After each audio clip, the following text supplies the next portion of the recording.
안녕하세요. 방송대 졸업생 나무카입니다. 이 영상은 과제물 작성에 도움을 드리기 위해 제작한 영상입니다. 자, 내용을 그대로 복제할 경우 표절 검사에서 발견될 수 있고 감점이나 0점 처리에 대한 책임은 사용하시는 본인에게 있음을 알려드립니다. 이 과제는 제가 재학 중 작성한 과제로서 현재 진행되고 있는 과제 문제와 다를 수 있기 때문에 과제물의 글쓰기 요령에 대해 참고로 활용하면 좋겠습니다. 평가 점수에 있어서는 부족한 점이 있고 학습하고 과제를 수행하는 입장에서 소개해드리겠습니다. 더 높은 점수를 받은 다른 학습자분들도 많이 있기 때문에 점수의 중요성보다는 문제의 의도에 맞게 글쓰기를 하는 과정이라고 보면 좋겠습니다. 그럼 먼저 수강 이력을 확인해 보도록 하겠습니다. 저는 현재 미디어 영상학과에 등록이 되어 있고요.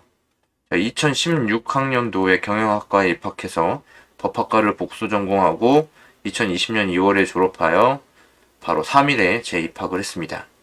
2020학년도 1학기 당시 수강했던 교과목이고요. 이번 시간은 영상 제작 입문 시간입니다. 영상 제작 입문에 대한 기말 과제물에 대한 과제물 소개를 해드리겠습니다. 2020학년도는 코로나로 인해서 이 객관식 기말고사가 과제물로 바뀌었고요. 출석 시험도, 출석 수업 자체도 과제물로 변경이 되면서 모든 형태가 과제물로 변경이 되었습니다.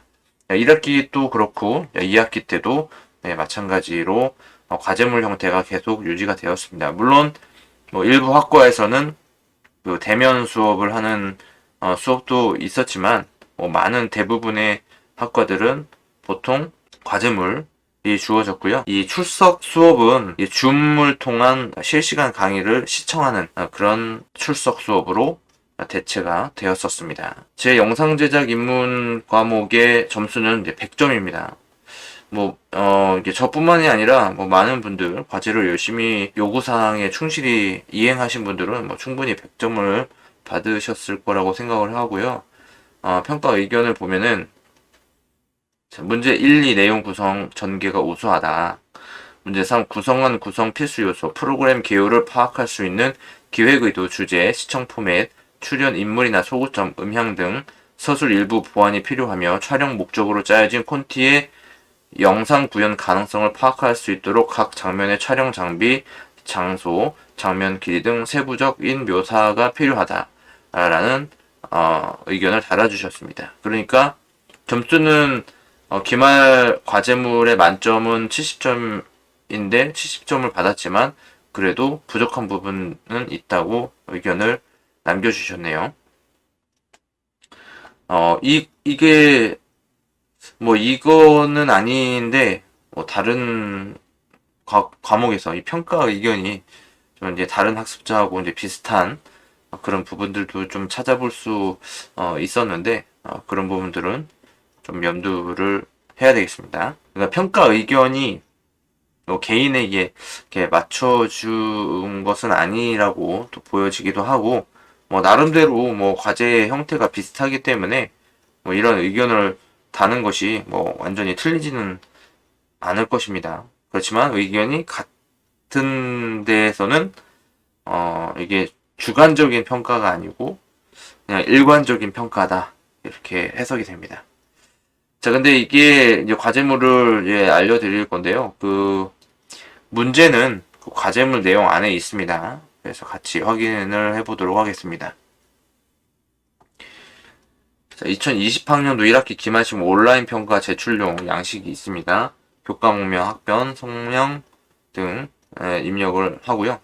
자, 평가 유형은 혼합형입니다. 그러니까 주관식형, 그러니까 주관식과 과제물이 혼합되어 있는 형태가 되겠습니다. 자, 표지는 다른 것을 기재하진 않았습니다. 왜냐하면 과제물 형태의 어떤 이제 서술형으로만 구성된 문제가 아니라서 목차를 따로 정하지 않고 그러니까 문제가 그 답안지에 주어졌습니다. 그래서 예를 들면 이러한 이제 문제지가 있고요. 여기에 학과 학번 이름을 적고 문제가 있는 거죠. 문제가 1번 있고 그리고 2번, 3번 이렇게 있는 겁니다. 것을 그 양식의 분량에 맞게 작성을 하면은 되겠습니다.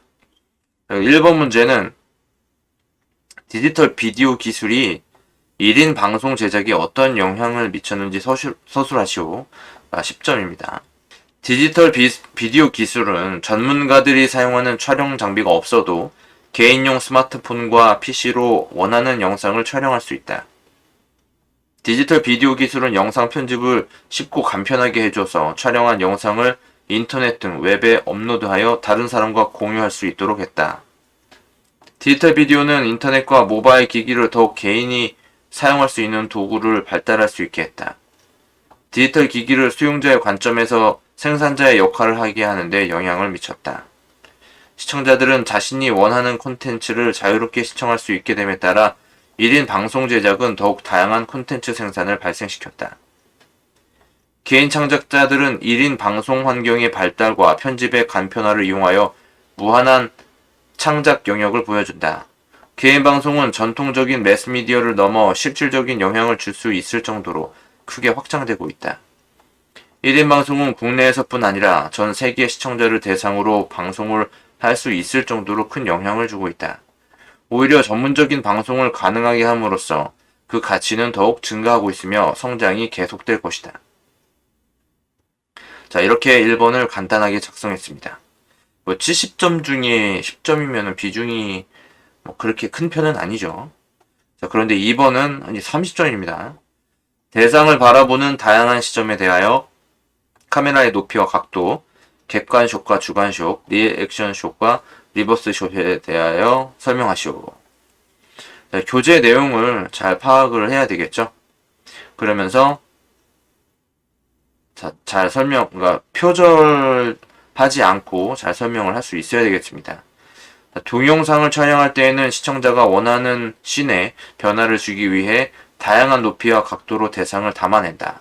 이러한 카메라 앵글은 아이레벨, 하이레벨, 로우레벨의 세 가지로 구분한다. 아이레벨은 평상시에 대상을 바라보는 높이이며 실제 촬영에서 자연스러운 느낌을 표현하기 위해 가장 많이 사용된다. 하이레벨은 아이레벨보다 높은 위치에서 대상을 내려다보는 시선을 말하며 로우레벨은 아이레벨보다 낮은 위치에서 피사체를 위로 올려다보는 촬영 방법이다.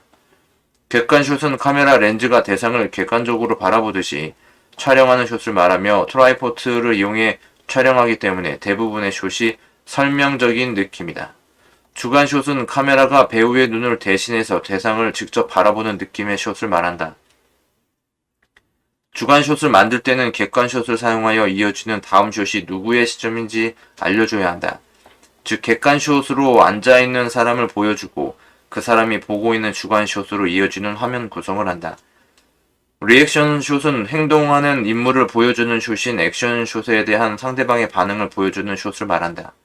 리액션숏을 통해 인물과의 감정적인 교류와 공감을 할 수 있고 원래 액션을 꾸미고 해석과 감정의 폭을 넓히는 역할을 한다. 리버스 숏은 숏과 서로 거울을 마주한 듯한 각도에서 쌍을 이루는 그림들을 연결해서 보여주는 방식이다.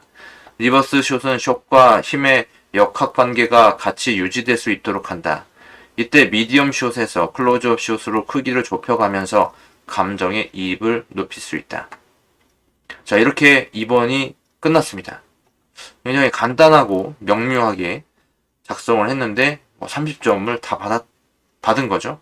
물론 저뿐만은 아니겠습니다만은 아무튼 만족합니다. 3. 코로나 바이러스 감염증 19와 관련한 생활 수칙을 간단한 동영상으로 제작한다면 어떤 스토리와 화면 구성으로 영상을 제작할 것인지 상세한 구성안을 작성하시오. 30점입니다. 저는 저 나름대로 굉장히 상세하게 묘사를 했다고 하는데 그 코멘트 평가 의견은 아무래도 북복이 아닌가 그렇게 예상을 해볼 수가 있습니다. 코로나 바이러스 감염증 19와 관련한 생활수칙을 동영상으로 제작하기 위해 유튜브 플랫폼 채널을 개설한다. 동영상은 일상적인 생활 속에서 지켜야 할 생활수칙을 보여주는 직장인을 대상으로 하는 영상물이다. 자가 격리자나 자택에 머물지 못하는 직장인들에게 안전한 생활수칙을 전달하기 위한 목적으로 영상을 제작한다. 동영상은 정보를 제공하는 내용으로 오락적인 형태보다는 진지하고 중요하게 내용을 다룬다. 다만 동영상은 시청자가 검색을 통해 찾아볼 수 있기 때문에 풀형 미디어의 속성을 지닌다. 프로그램 제목은 직장인을 위한 코로나 바이러스 감염증 예방 생활수칙으로 한다. 영상 제작 목적은 전 세계로 퍼진 코로나 바이러스 감염증에 대비하기 위해 직장인들에게 생활수칙을 전달하기 위함이다. 제작 방식은 정보물로 야외와 실내 등에서 촬영되며 특히 대중교통 수단인 버스나 지하철 내부와 사무실 등에서 촬영한다. 출연자는 직장인 한 사람으로 하루 동안 생활하는 모습을 담을 것이다. 지하철을 이용하는 직장 동료를 섭외하여 기상에서부터 취침에 이르기까지 과정을 거치며 지켜야 할 생활수칙을 직접 실천하는 장면을 만든다. 동영상의 내용은 시간의 흐름에 따라 출연자의 행동을 보여주는 것이다. 구체적인 내용은 객관샷으로 출연자가 아침에 일어나 체온 측정을 하는 모습을 미디엄 숏에서 클로즈업 숏으로 이마나 귀까지 확대한다. 출근하며 집을 나설 때는 반드시 마스크를 착용하며 주간 숏으로 손 소독제를 사용을 촬영한다. 대중교통을 이용할 때는 앞사람과 떨어져 줄을 서고 들고 찍기 트래킹 숏으로 출연자와 함께 뒤따라가며 탑승하는 장면에서 다른 사람들과 일정한 거리를 유지하는 모습을 담는다. 차량 내부에 들어가면 실내에서 전화통화는 삼가고 아는 사람이 있는 경우에는 대화를 최소화한다 라고 자막을 삽입한다. 실내에서는 주변이 어떤 상황인지 파악할 수 있도록 롱숏으로 잡아 출연자의 초점을 맞춰 주역이 되도록 한다. 직장에 도착하면 동료들과 말없는 가벼운 인사를 한다. 이때는 풀숏으로 잡아 서로가 어떻게 행동하는지 보여주도록 한다. 식사할 때도 마찬가지로 서로 마주보며 식사하지 않는 장면을 보여주기 위해 객관숏으로 옆에 앉은 두 사람의 뒤나 혹은 대각선인 뒤쪽에서 앵글을 잡고 식사하는 사람과 맞은편에 비어있는 자리가 동시에 화면에 들어올 수 있도록 리드룸을 구성한다. 이때 트라이포트의 팬 기능을 사용하여 다른 주변의 상황을 한 번에 보여준다. 직장인마다 업무는 다르지만 되도록 사람들과 접촉을 피하고 대화는 스마트폰 대화방이나 온라인으로 한다.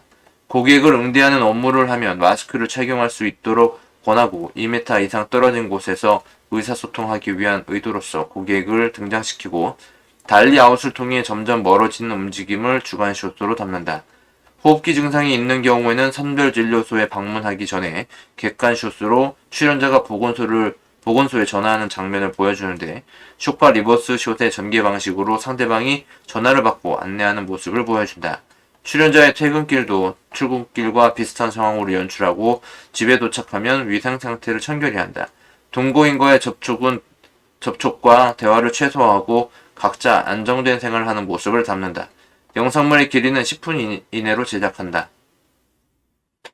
학번과 성명이 정확히 기재되어 있는지 다시 한번 확인하시기 바랍니다. 자, 이렇게 해서 3번까지 모두 작성을 완료했습니다. 뭐 이 정도 크게 어려운 점은 없는 것 같습니다.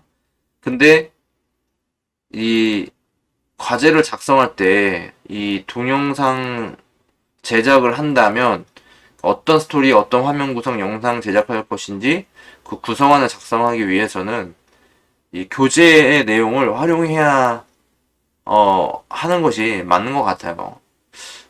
이런 이제 그 교재에 나오는 말하자면 이게 전문적인 용어들을 사용해서 그 촬영 기법을 설명할 수 있다면 충분히 좋은 과제 작성, 글쓰기라고 생각됩니다.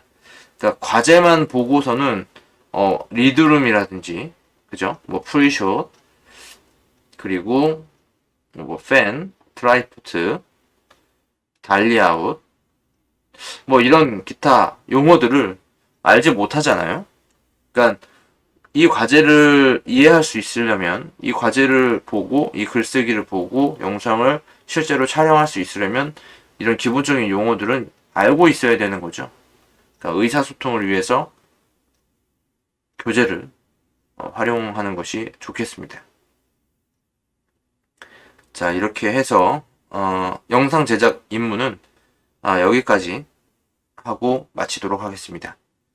기타 다른 문의사항이나 또 과제물 작성 그리고 도움이 필요하신 분들은 메일로 연락을 주시면 답변 드리도록 하겠습니다. 감사합니다.